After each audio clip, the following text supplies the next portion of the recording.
Hello ladies and gentlemen, welcome to Ramji K Study channel. In this video we will discuss about Indus Valley Civilization. यदि आपने channel को अभी तक subscribe नहीं किया है तो चैनल को सब्सक्राइब करें और बेल आइकन को ऑन करें, जिससे जब भी वीडियो अपलोड किया जाता है तो आपको नोटिफिकेशन मिलता रहे। डिस्कस करते हैं कि हम क्या क्या डिस्कस करेंगे इस वीडियो में। हम डिस्कस करेंगे इंडस वैली सिविलाइजेशन की हिस्ट्री को, जियोग्राफिकल एक्सटेंट को, टाउन प्लानिंग को, इकोनॉमिक लाइफ को, आर्ट एंड क्राफ्ट को एंड स्क्रिप्ट्स को, रिलीजियस लाइफ को भी डिस्कस करेंगे। चलिए अब शुरू करते हैं। इंडस वैली सिविलाइजेशन, इसकी एस्टेब्लिशमेंट हुई थी 3300 BC ईयर जाएगा। जो फ्लोरिश हुई थी ये 2600 BC से 1900 BC के बीच में फ्लोरिश हुई थी और इसका डिक्लाइन 1900 BC से शुरू हो गया था और ये डिसअपीयर होगी 1400 BC के आसपास। इसे हड़प्पा सिविलाइजेशन भी कहा जाता है क्योंकि जो फर्स्ट सिटी जो खोजी गई थी वो हड़प्पा ही थी। हड़प्पा पंजाब में है, जो पाकिस्तान में है। Pre Harappan civilisation has been found at Mehrgarh. जो प्री हड़प्पन सिविलाइजेशन है वो मेरगढ़ में पाई गई है। ये स्थान भी पाकिस्तान में है। यहाँ पर पहला एविडेंस मिला है कॉटन कल्टीवेशन का पूरे वर्ल्ड में। अब जियोग्राफिकल एक्सटेंट की बात करते हैं कि ये कहाँ से कहाँ तक फैली थी। This civilisation covered Punjab, Sindh, Balochistan, Rajasthan, Gujarat and western Uttar Pradesh. इसका एक्सटेंट था Sutkagendor in Balochistan in the west to Alamgirpur, जो अभी यूपी में है, वेस्टर्न यूपी में, ईस्ट में, एंड फ्रॉम मांडू जो जम्मू में है, इन नॉर्दर्न मोस्ट जो इसका स्थान था, जो साइट है वो मांडू है जो जम्मू में है, और साउदर्न मोस्ट जो पॉइंट था वो दैमाबाद था जो अहमदनगर महाराष्ट्र में है। Some Indus valley sites have been also found. जो इसमें कुछ साइट्स है वो बहुत दूर पाई गई हैं, जैसे अफगानिस्तान हो गया, तुर्कमेनिस्तान हो गया। तो ये कुछ मैप है जहाँ पर दर्शाया गया है इसकी इम्पोर्टेंट साइट्स को। ये इसका नॉर्थ साउथ एक्सटेंट और जो ईस्टर्न वेस्टर्न एक्सटेंट है। जो आलमगीरपुर है उत्तर प्रदेश में, वो हिंडन नदी के किनारे स्थित है, और जो मांडू है वो चिनाब रिवर के किनारे स्थित है। सुचकांगेडोर ये दस्त नदी के किनारे स्थित है, और दैमाबाद पोरावरा रिवर के किनारे स्थित है। अब बात करते हैं इम्पोर्टेंट फैक्ट्स की। It forms part of proto history of India, और ये ब्रॉन्ज एज से बिलोंग करती है। जो इंडस वैली सिविलाइजेशन है, इस टाइम आयरन की खोज नहीं हुई थी, तो ये ब्रॉन्ज एज से बिलोंग करती है। According to radio carbon dating, it spreads from year 2600 to 1900 BC। तो इसके बीच में ये अपने एक्सट्रीम में थी।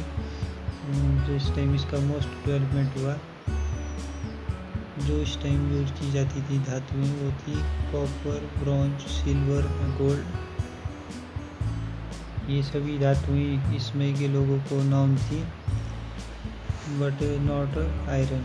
आयरन की खोज इस टाइम नहीं हुई थी। Rakhigarhi is the largest site.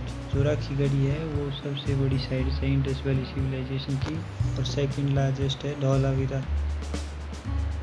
अब टाउन प्लानिंग की बात की जाए तो रोड जो होते थे वो एक दूसरे को समकोण पर काटते थे, राइट एंगल पर। और ये रेक्टेंगुलर शेप में जो टाउन है उसको रेक्टेंगुलर शेप में बांटा गया था। मल्टी स्टोरी बिल्डिंग इसमें प्रेजेंट थी। टाउन को 2 भागों में बांटा गया था। जो अपर पार्ट होता था उसे सिटाडेल कहा जाता था। इसमें अब जो अपर पार्ट होता था उसमें पॉलिटिकल और इकोनॉमिक रिच जो पर्सन जो होते थे वो रहते थे, और ये VIP एरिया था। और जो दूसरा पार्ट था वो नॉन सिटाडेल था, सिटाडेल फॉर एलाइट क्लासेस। तो इसमें एलाइट क्लासेस रहती थी। जो अपर पोर्शन होता था, जो हाउसेज होते थे वो स्टोन और वुड दोनों से बनाए होते थे। असेंबली हॉल 1800 पाउंड थे। तो इसमें पक्की ईंटों का उपयोग भी किया जाता था घर बनाने के लिए। तो ये इसकी पिक है जो सिटाडेल है, और जो नॉन सिटाडेल एरिया होता था ये डाउन में होता था। पब्लिक बाथ इसका यूज़ किया जाता था रिचुअल्स और सेरेमनी के लिए। जो धार्मिक स्नान वगैरह उसके लिए इसका यूज़ किया जाता था। इसके साथ एक स्मॉल रूम बनाया गया था जो कपड़े वगैरह चेंज करने के लिए यूज़ होता था। No leakage and cracks on stage, तो कोई भी लीकेज नहीं होती थी, बिल्कुल परफेक्ट बनाया होता था ये पब्लिक बाथ। इसके बनाने के लिए ब्रिक्स का यूज़ किया जाता था। ग्रेट बाथ जो मोहनजोदाड़ो में पाया गया है।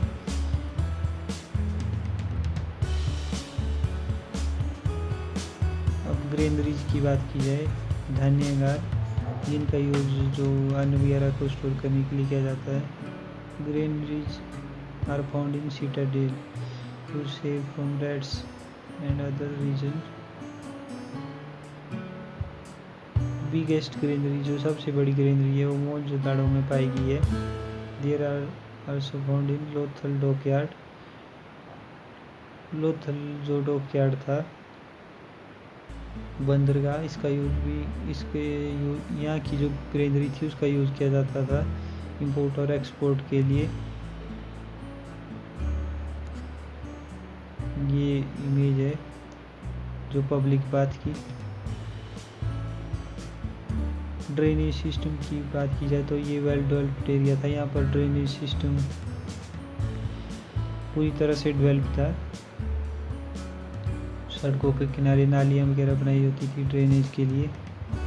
लोथल डॉकयार्ड की बात की जाए, लोथल जो गुजरात में स्थित है। There is a lock gate system, तो इसके जो लकड़ी का बना होता था। टाइडल फ्लो को जो टाइडल फ्लो होती है उससे बचने के लिए इसका उपयोग किया जाता था, जो लॉक गेट होता है। तो ये कुछ पिक्स है इसमें यहाँ पर बताया गया है जो ड्रेनेज सिस्टम है। अब इकोनॉमिक लाइफ की बात करते हैं। तो जो ये इकोनॉमी थी ये मेनली एग्रीकल्चर बेस्ड थी। तो ये जो अनाज उगाते थे उसमें मेन है वीट, बार्ले, राई, पीस, सीसमन हो गया, मस्टर्ड हो गया, राइस हो गया। जो राइस है इसका जो अवशेष मिले हमें वो लोथल और रंगपुर में मिले हैं।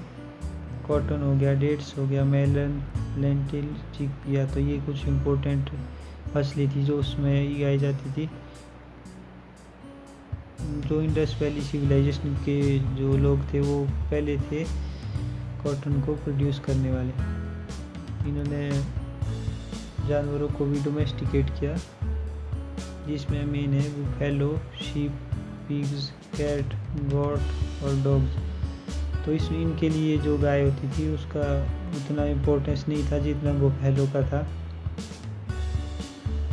रिमेन्स ऑफ हॉर्सेस जो घोड़े के अवशेष है वो सुरकोतरा से मिले हैं। Dogs with man in grave, तो कुत्ते को उसके मालिक के साथ बनाया गया। इसका जो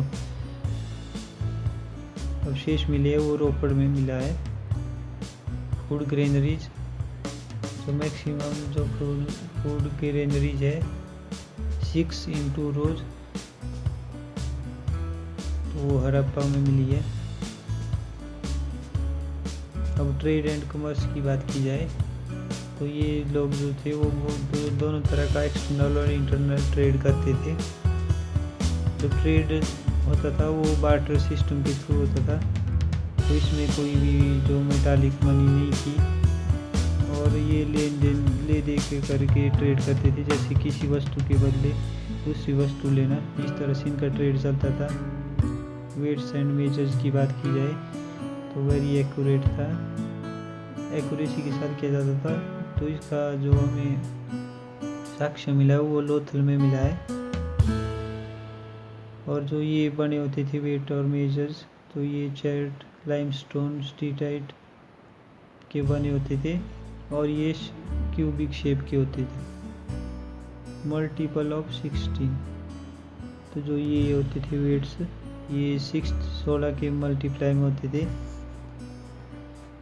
इस समय के लोगों को डेसिमल और लिनियर सिस्टम का भी ज्ञान था। In tools work, shell work, bangle making, pottery making, तो ये कुछ इनके ट्रेड जो जिन वस्तु का ये ट्रेड करते थे। रॉ मटेरियल की बात की जाए, जो इम्पोर्टेड थे वो कहाँ से लिया जाता था इनके द्वारा। गोल्ड ये कोलर जो कर्नाटका में जो इसकी खाने हैं वहाँ से लाते थे। Silver and lapis lazuli from Afghanistan and Iran.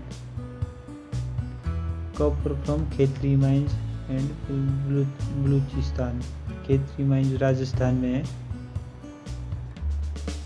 ये बीड्स मेकिंग भी करते थे, मेड ऑफ कार्नेलियन।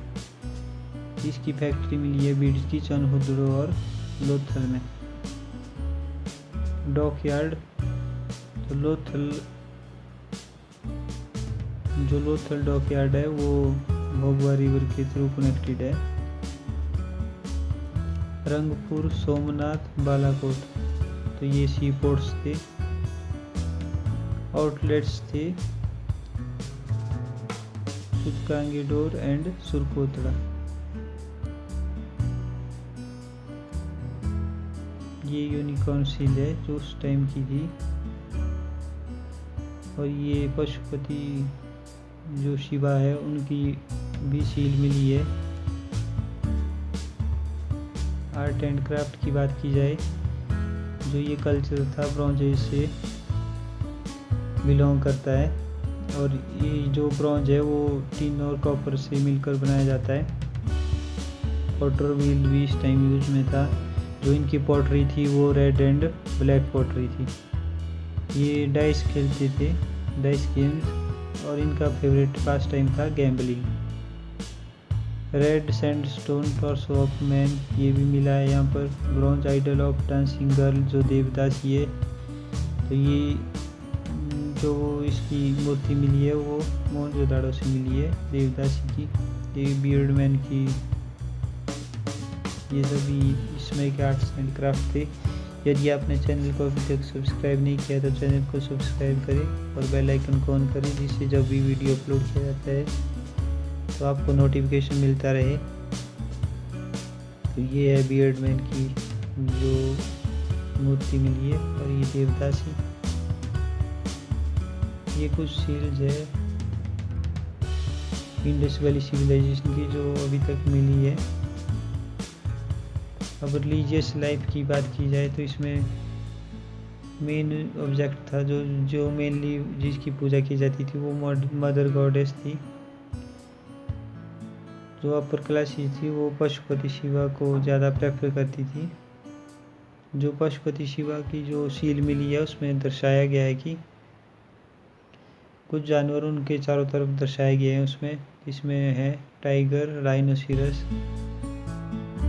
फैलो, और उनके पैर के पास 2 डियर, हिरण भी पाए गए। फलूस, जो लिंगम एंड योनी वर्शिप भी की जाती थी इस टाइम। इसमें के लोग people, bull, snakes, dog and pigeon, unicorn were worshipped. तो ये इसमें के लोग जो थे वो जानवरों, पक्षियों और जो पेड़ पौधे होते हैं उनकी पूजा में भी विश्वास करते थे। यूनिकॉर्न इनके लिए इम्पोर्टेंट एक पशु था।